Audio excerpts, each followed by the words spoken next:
오늘 보실 말씀 사도행전 19장 1절부터 7절 말씀입니다. 신약성경 221쪽이 되겠네요. 신약성경 221쪽 사도행전 19장 1절부터 7절 말씀 저와 함께 한 절씩 교독합니다.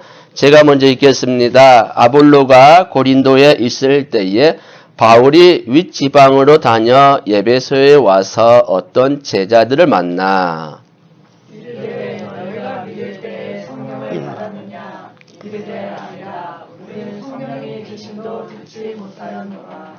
바울이 이르되 그러면 너희가 무슨 세례를 받았느냐 대답하되 요한의 세례니라.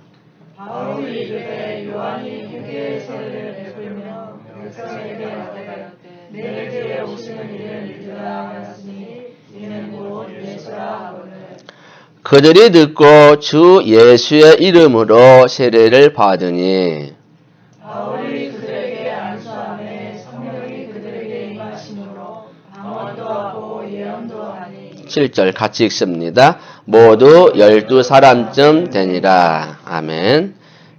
오늘도 이렇게 주님 앞에 나오신 여러분에게 하나님의 신령한 은혜와 능력과 축복이 함께 하시기를 주님의 이름으로 축원드립니다.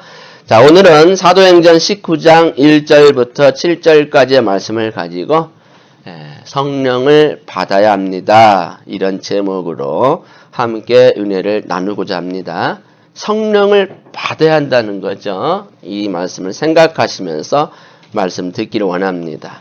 세상에서 분자 살다 보면 자기도 모르게 성령을 의식하지 않고 살아가기가 일수이죠.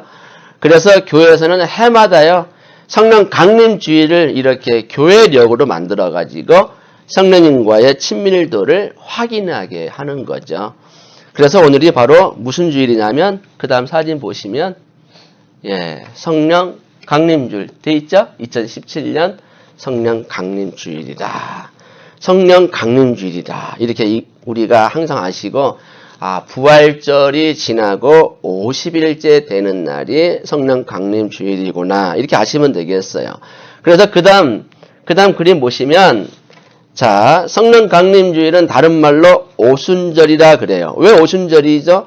순이 열흘을 말하거든요. 열흘이 5번 지나갔다 해서 오순절이라 그러죠.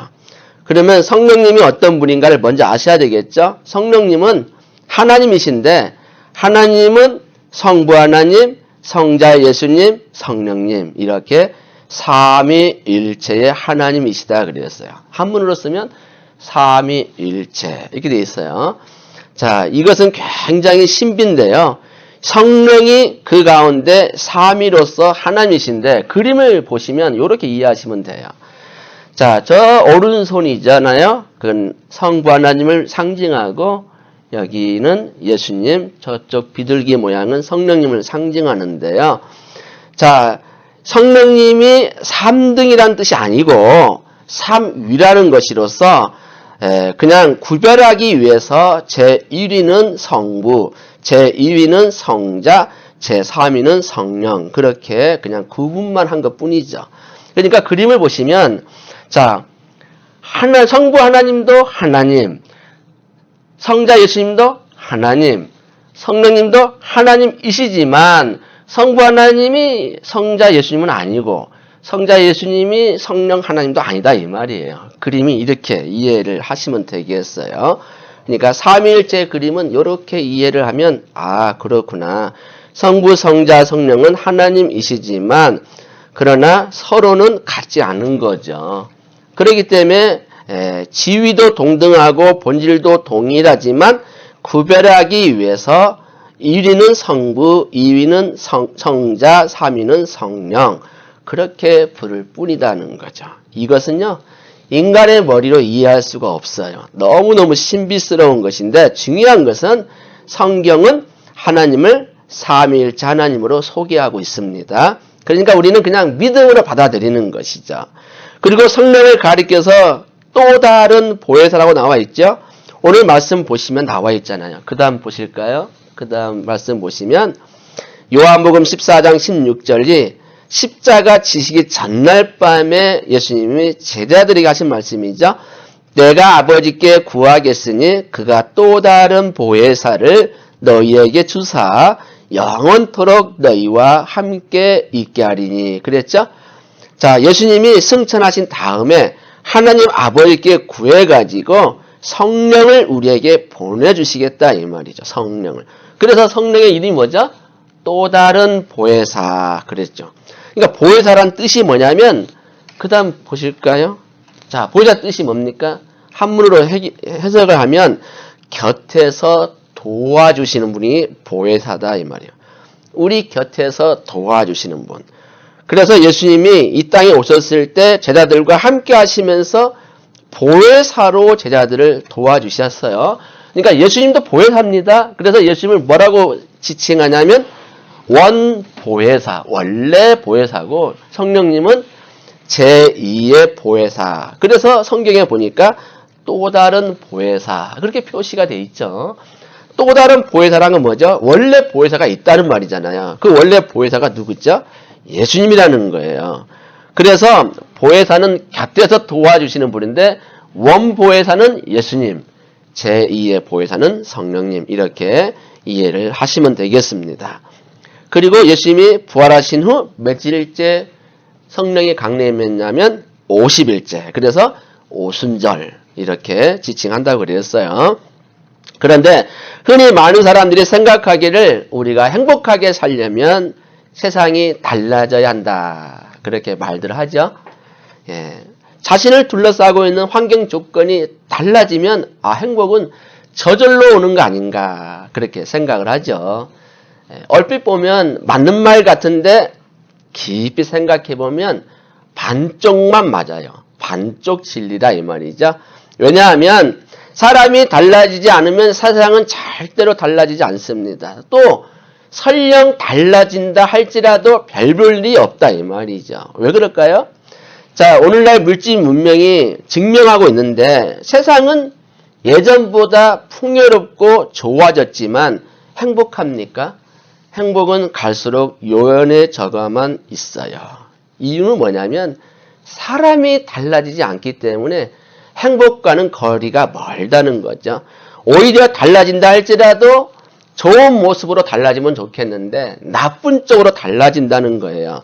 자, 말씀이 나와 있거든요. 그 다음 말씀 보시면 예레미야 17장 9절에 이렇게 되어 있잖아요. 만물보다 거짓되고 심히 부패한 것은 마음이라. 사람의 마음이 모든 만물보다 거짓되고 정말 부패할 대로 심각하게 부패했다고 그래요. 여러분이 인정하지 않을지 모르지만 우리 마음이 그래요. 그러니까 우리 스스로의 노력으로는 변할 수가 없어요. 오직 하면은 예레미야 13장 23절에 뭐라고 되어 있습니까? 여기 보시면 굿수인이 흑인을 말하거든요. 그 피부를 변하게 할 수 있느냐?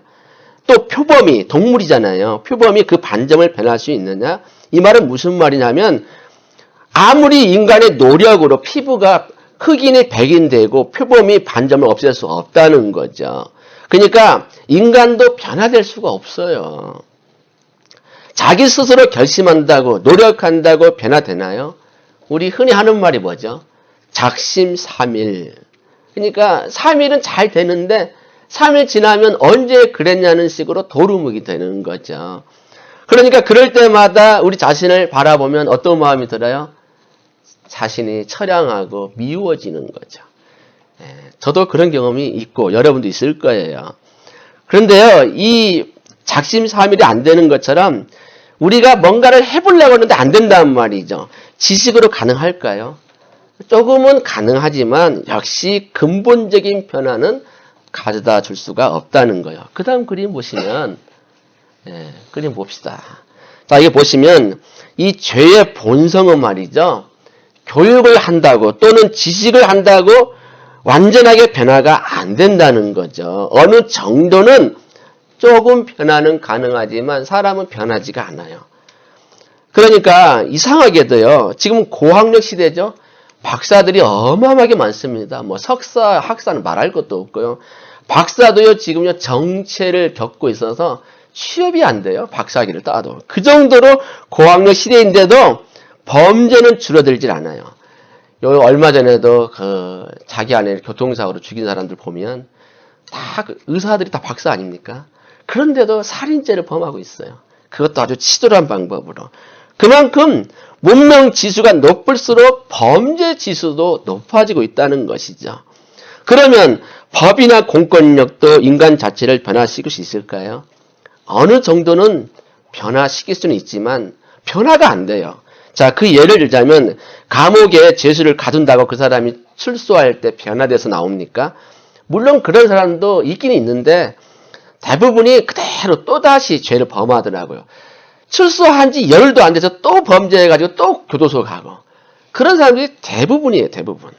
그래서 성경은 이렇게 말합니다. 말세가 되면 될수록 이런 일들은 더 비일비재할 것이다 그랬어요. 어디 나오냐면 자, 디모데후서 보세요. 디모데후서 3장 1절부터 4절에 이런 말씀이 있죠. 네가 이것을 알라 그랬어요. 말세가 되면 고통하는 때가 이를 것이다. 지금 말세 지말이죠. 고통하는 때가 이르죠. 첫째는 뭡니까? 사람들이 자기를 사랑해요. 두 번째는 돈을 사랑해요. 돈 때문에 범죄하잖아요. 세 번째 자랑합니다. 얼마나 자랑하기 좋아하는지 몰라요. 교만하죠. 비방하죠. 부모를 거역해요. 존속살인까지 일어나고 있죠. 감사치 않습니다. 받은 은혜가 많아도 감사할 줄은 몰라요. 거룩하지 아니하죠. 절제 못해요. 계속 무정하고 원통함을 풀지 아니하고 참소하고 절제하지 못하고 사납고 선한 것을 좋아하지 아니하고 배신하고 조급하고 자만하고 쾌락 사랑하기를 하나님 사랑하는 것보다 더한다는 거죠. 이게 언제 일어나죠?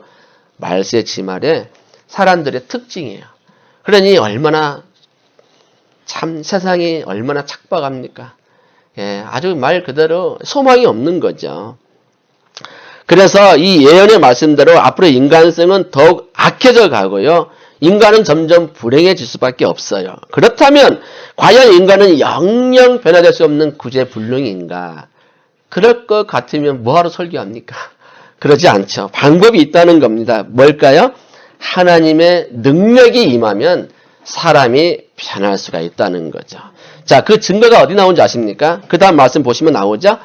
자, 고린도후서 5장 17절 보니까 그런즉 누구든지 그리스도 안에 있으면 새로운 피조물이라 이전 것은 지나갔으니 보라 새 것이 되었도다 그랬죠? 누구나 예외 없이 예수님 안에 있으면 새로운 피조물이 되어서 옛사람의 모습이 아니라 새로운 사람이 된다는 거예요.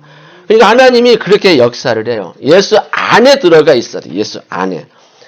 자, 또 말씀이 나옵니다. 디도서 3장 5절에도 보면은 뭐라고 되어 있습니까?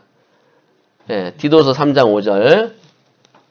자, 거기 보시면 성령의 새롭게 하심으로 하선나니 되어 있죠? 성령으로 새롭게 돼요. 또 스가랴 4장 6절에도 만군의 여호와께서 말씀하시되 이는 힘으로 되지 아니하며 능력으로 되지 아니하고 오직 나의 영으로 되느니라 그랬죠. 나의 영이 뭐예요? 성령님. 그러니까 성령님으로 우리가 변화받는 거예요. 예수 안에 들어갔을 때 성령님으로 말미암아 변화되는 것이지 아무리 지식과 교육과 법, 공권력 아무 소용이 없어요. 그거 가지고 사람 변하지 않는다니까요. 그래서 바울이 왜 오늘 본문에 이 질문을 했냐면 뭔가 느낀 게 있잖아요. 자, 바울이 예배소 교회를 갔는데 예배 교인들을 바라보니까 세례는 받았는데 도무지 변화된 모습이 없는 거예요. 분명히 세례 받았대요. 세례 교인이래요. 그런데 하는 행동을 보니까 전혀 변화된 모습이 없는 거예요. 옛사람의 모습을 그대로 하고 있는 거예요. 그래서 바울이 뭐라고 질문하죠? 너희가 믿을 때에 성령을 받았느냐? 그렇게 물어보잖아요. 그 다음 말씀 보세요. 오늘 본문 나오잖아요. 너희가 믿을 때에 성령을 받았느냐? 이렇게 물어보죠. 자, 그러니까 이 사람들이 뭐라고 대답합니까? 2절 후반절 보니까 이르되 아니라 우리는 성령의 계심도 듣지 못하였노라 그랬죠. 성령 받기는커녕 성령님의 존재에 대해서 알지도 못해요. 그러니까 성령 못 받죠. 그래서 바울이 다시 묻습니다. 3절 보실래요? 3절 보시면 바울이 이르되 그러면 너희가 무슨 세례를 받았느냐? 그러니까 이들의 대답이 뭐죠? 대답하되 요한의 세례니라.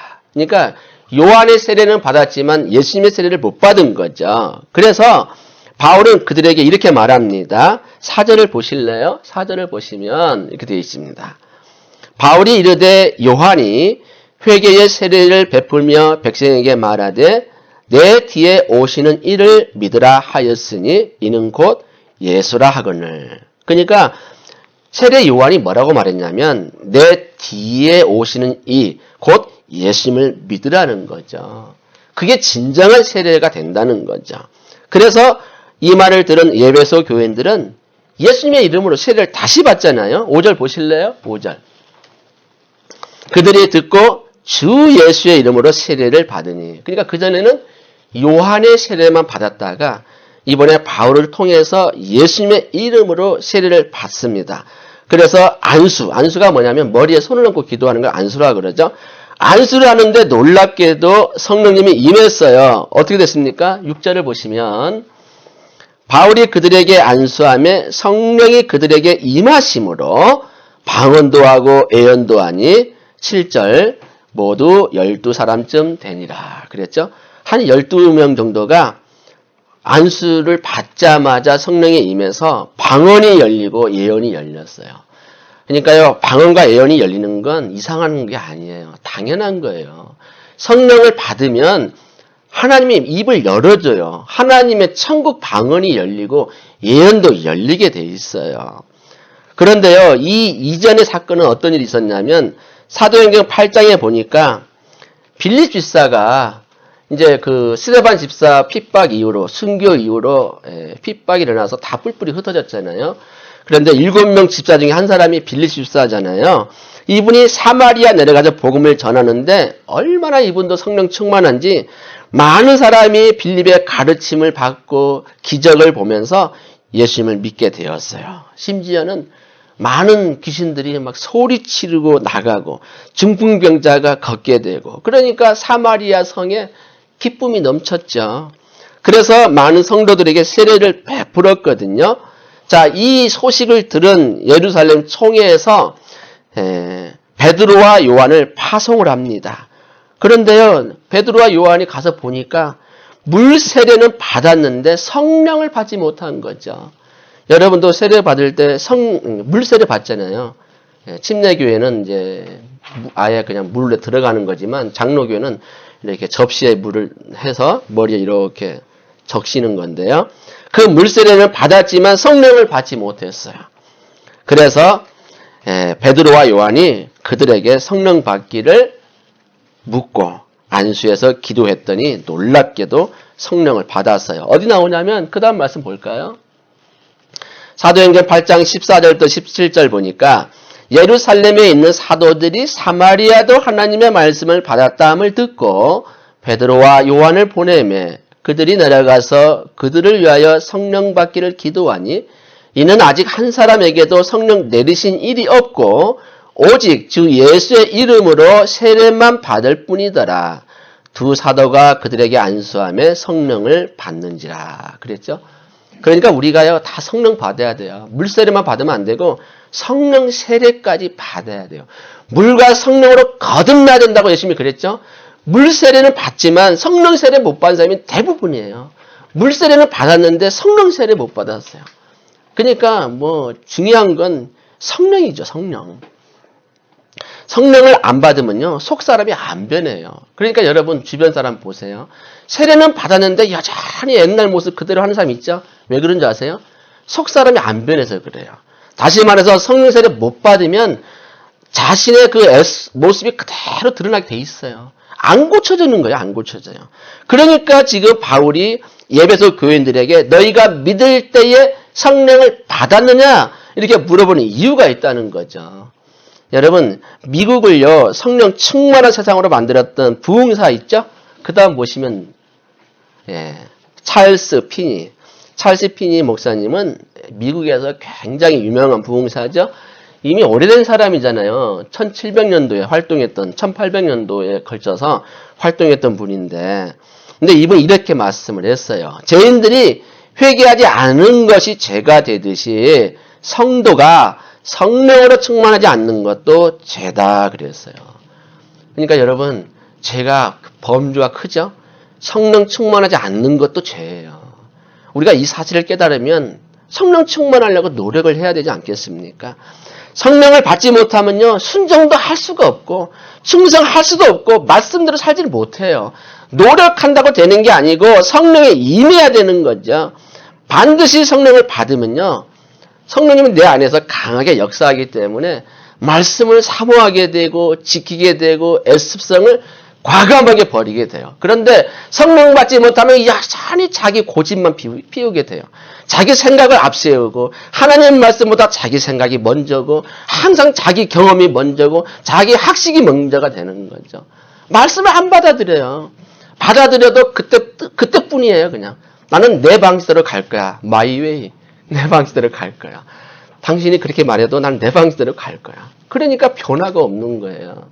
말씀을 듣고 자꾸 깨져야 되는데 못 깨지는 이유가 뭐냐면 성령을 못 받으니까. 안 받으니까 계속 그 물세례 가지고는 안 된다는 걸 말씀하고 있는 거예요. 사단이 가장 무서워하는 사람이 누군지 아세요? 목사님일까요? 물론 목사님 중에도 성령 충만하면 무서워하죠. 그런데요, 목사님이라고 중직자라고 무서워하는 게 아니라 성령을 확실히 의지하는 성령의 사람을 사단이 가장 무서워해요. 아무리 어린애일지라도 성령 확실히 믿는 사람은요, 벌써 달라요. 마귀가 접근을 못해요.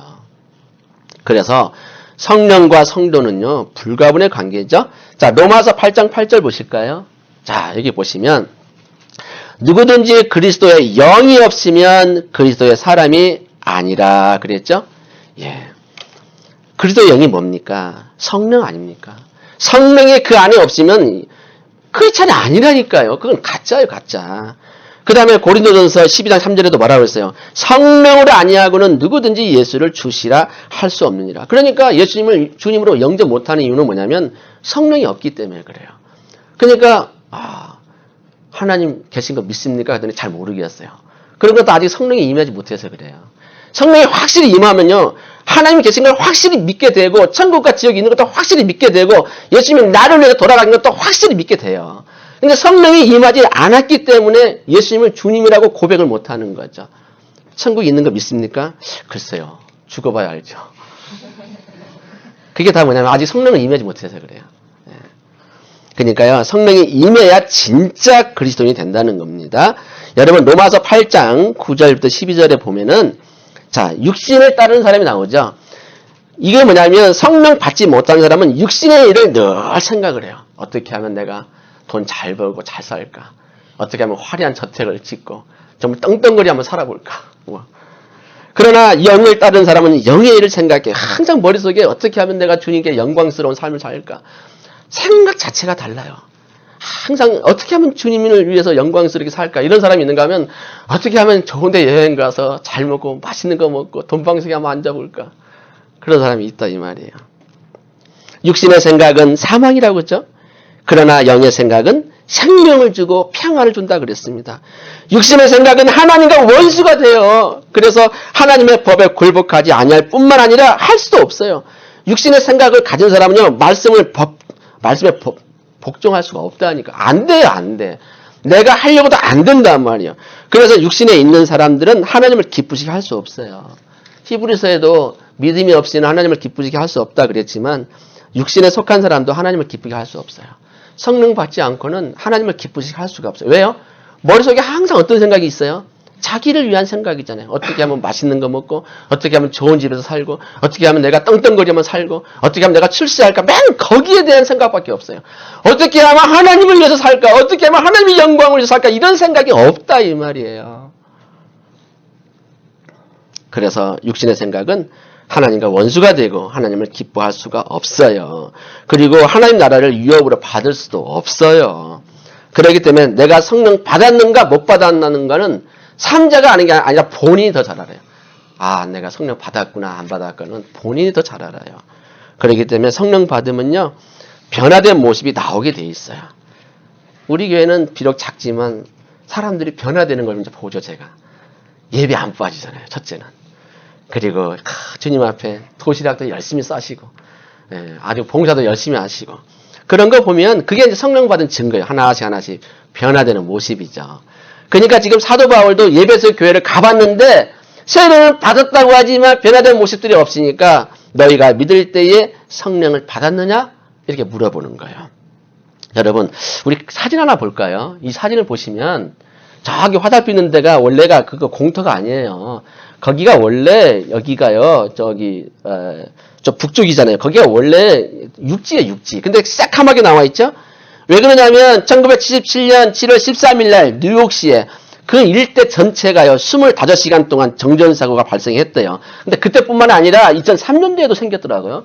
그래서 온통 까매요. 전기불이 하나도 없잖아요. 온통 그 지역이 엄청난 지역인데 그때에 상상을 초월하는 많은 사건과 사고가 있었다고 그래요. 약 3,000여 개의 가게가 강탈당했대요. 하루 사이에.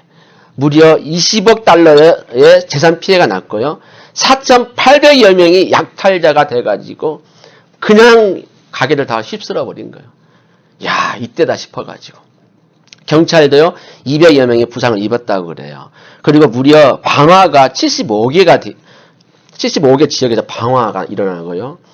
그 다음에 소방사가요, 2,000여 회 동안 경보를 받았지만 속수무책인 거죠. 그러니까 전기불이 하루 동안 안 들어왔잖아요. 25시간 동안에 혼란과 강탈은 극에 달했다는 거죠. 왜 이 그림을 제가 보여드리냐면 바로 우리 마음도 이렇다는 거죠. 성령의 불이 꺼지면요, 정전사고 당한 것과 똑같은 현실이 벌어져요. 성령의 불이 우리 안에 불이 타올라야 되는데 불이 꺼져버렸다 이 말이죠. 그렇기 때문에 곤란을 겪고 낭패를 당할 때는 내 마음속에 성령의 불이 꺼져 있지 않는가 이 생각을 해봐야 되겠죠. 성령의 불이 꺼졌더라면 성령의 불을 다시 붙여야 돼요. 다시. 저렇게 정전사고 되니까 엄청난 일이 생겼어요. 그런데요, 한 번이 아니더라고요. 보니까 2003년도에 또 생겼더라고요. 앞으로 또 이런 일이 생기면 언제 어떻게 어떤 가게가 털릴지 몰라요. 지금은 잠잠히 있지만 정전사고 나면요, 난리 법석이 나겠죠.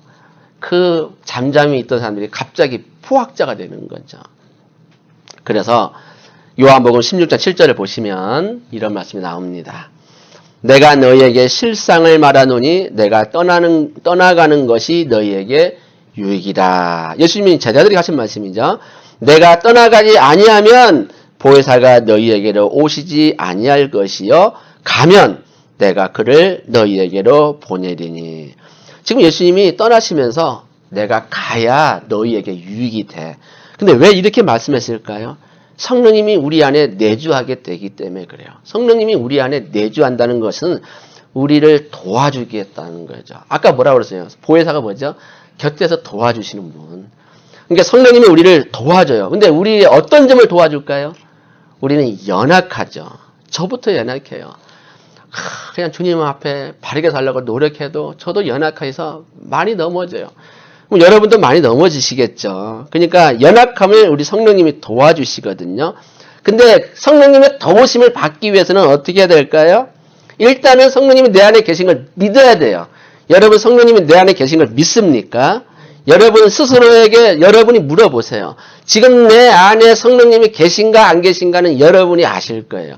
성령님이 내 안에 계심을 믿고서 그분의 도우심을 구하면 되는 거죠. 그래서 로마서 8장 26절 보시면 이런 말씀 나오잖아요. 이와 같이 성령도 우리의 연약함을 도우시나니. 우리가 연약하잖아요. 그래서 우리는 마땅히 기도할 바를 알지 못해요. 주님이 원하시는 기도가 있는데 그 기도는 안 하고 다른 기도만 자꾸 하는 거예요. 그러니까 성령이 말할 수 없는 탄식으로 우리를 위하여 친히 간구하신다 그랬어요. 성령님이 원하는 기도는 이건데 우리는 자꾸 요걸 놓고 기도를 하니 성령님이 탄식을 하는 거 탄식을. 얘야, 내가 원하는 기도는 이거야 이거. 근데 왜 너는 맨날 이것만 놓고 기도하니? 말할 수 없는 탄식으로 우리 때문에 대신 기도한다고 그랬어요. 얼마나 이 탄식의 뜻이 뭐냐면 마음이 짓눌리고 답답해서 숨을 쉬기도 힘이 들 정도로 계속해서 한숨 나오는 걸 탄식이라고 그래요. 숨을 쉬기도 힘들 정도로 너무너무 애가 타는 거죠. 마치 뭐와 같냐면 여러분 자식이 중병에 걸려서 입원해 있어 보세요. 어때요? 부모 마음이 미칠 것만 같죠. 차라리 내가 고통받았으면 좋겠다. 자식이 아플 때 여러분 그래 한번 된통 당해봐라. 그런 부모 있어요. 이놈의 자식은 잘못한 게 많으니까 한번 된통 당해봐라. 그런 부모 없잖아요. 자식이 고통받으면요, 부모가 더 큰 고통 받는 것처럼 성령님도 그런 고통을 당한대요. 우리가 하는 기도가 마치 100% 맞는 것 같은데 아닐 때도 많거든요. 그러니까 말할 수 없는 탄식으로 우리를 위해 친히 간구하신다 그랬어요. 그러니까 때로는 우리가 뭔가 목표를 놓고 기도해도 이루어지지 않을 때 있죠. 그럴 때는 뭔가가 문제가 있는 거예요. 내가 뭐가 문제인가. 이거를 깊이 생각을 해야 돼요. 내가 혹시라도 성령님이 원하시는 기도를 안 하고 내 뜻대로만 기도하는 게 아닌가? 그런 생각도 해봐야 되는 거죠. 그래서 성령님과 우리가 하나가 돼야 그 기도가 상달이 되어서 응답을 받는 거예요. 그렇기 때문에 성령님의 탄식 소리를 우리가 들을 수 있어야 되겠죠. 우리 안에 성령님이 계시기 때문에 성령님이 우리의 연약함을 도와준다고 그랬어요. 우리는 머릿속으로는 내가 이렇게 해야지. 그렇지만 그렇게 됩니까? 머릿속에는 그렇게 해야 되겠다는 생각을 하는데 행동은 안 돼요. 여전히 남을 사랑하지 못하고 자기 이기주의로 살고 자기 중심적으로 살고 자기밖에 모르고. 여러분이 그렇다는 건 아니고 일반 사람이 그렇다는 걸 오해하지 마세요. 저는 여러분 사랑합니다. 여러분들 잘하고 있어요. 잘하고 있고 물론 하나님 보실 때는 부족함이 있지만 제가 볼 때는 그래도 잘하고 있어요. 이런 상태로 계속 올라가시면 큰 은혜가 임할 겁니다. 여러분 지금은요 우리가 기도할 때 성령님하고 이 초점이 맞아야 돼요. 여러분 기도하시잖아요. 그런데 기도 제목이 있죠. 그 기도 제목이 성령님과 하나가 되고 있습니까? 성령님이 원하시는 기도를 지금 하고 있습니까? 이 기도를 해야 되는 거예요. 그래서 항상 마음을 비우고 성령님 제 안에 오셔서 성령님의 말씀을 듣게 해주세요. 성령님이 원하시는 기도를 하게 해주세요. 그런 마음으로 기도를 하시면 성령님이 도와준다고 그랬어요. 자, 이제 말씀을 마감합니다. 오늘은 무슨 날이죠? 성령 강림주일이죠? 자, 마가의 다락방이 큰 방인데요. 그 방에 120명의 성도들이 열심히 승천하시고 열흘 동안 전심으로 기도를 드렸어요. 열흘 동안. 그랬더니 성령님이 강림하셔서 120명의 머리 위에 다 횃불 같은 것이 이렇게 올라오게 됐죠. 그리고 방언을 했어요. 그때 방언은 뭐냐면 나라 방언이에요. 프랑스 말, 영국 말, 독일 말, 스페인 말 이런 식으로 각 나라 방언이 터졌어요. 근데 지금은요. 하나님이 천국 방언을 열어주셔요. 아까도 성경 본문에 나와 있죠. 안수를 하니까 뭐가 일어나요? 방언이 열리고 예언이 열리잖아요. 분명히 그렇게 돼요. 그거를 부인하면 안 되는 거거든요. 나에게도 방언이 열리고 예언이 열릴 거를 믿으세요. 제가요, 여러분들 어떤 때는 기도할 때 머리 놓고 기도하잖아요. 그때는요, 그냥 사모하세요. 그러면 성령님이 더 강하게 임해요. 계속 기름 부음이 있는 거예요. 성령의 기름 부음을 날마다 받아야 되는 거예요. 그래야 내가 하나님과 뜻과 하나가 되어서 하나님 나라를 세워나가는 거지 성령의 기름 부음을 안 받고 인도하심을 안 받으면 그냥 자기 열심에 지쳐버리는 거죠. 그래서 오늘 결론을 봅시다. 결론이 뭡니까? 성령을 받으라는 거예요. 그래서 하나님의 뜻을 다 이루어 드립시다. 이게 오늘의 결론이에요. 그래서 저와 여러분도 성령 받고 또 성령의 기름 부음을 날마다 사모하세요. 그래서 자신의 머리에 자기가 손을 얹고 기도해도 돼요. 아버지 이 시간에 성령 기름 부어주세요. 자꾸 기도를 하세요. 자기가 손을 얹고 기도해도 기름 부음이 와요. 계속 기름 부음을 받고 그러면 옛 모습이 드러나지 않고 새로운 피조물이 되어서 하나님 나라를 이루게 돼 있거든요. 제가 진짜 원하는 것은 여러분들이 다 그런 분들 되기를 원하는 겁니다. 그렇게 되기를 주님의 이름으로 축원드립니다. 기도합니다. 사랑의 하나님, 오늘 이 시간에도 우리들 연약하고 부족합니다. 성령 강림 주의를 통해서 우리가 성령을 받는 사람 되게 도와주시고 날마다 성령의 기름 부음 받아서 우리가 새로운 피조물답게 늘 성령님과 하나가 되어 기도하고 하나님 나라를 이루어 가기를 원합니다. 우리는 아직도 많이 부족하고 연약합니다. 아직도 옛사람의 모습이 그대로 드러나고 있을 때가 많이 있습니다.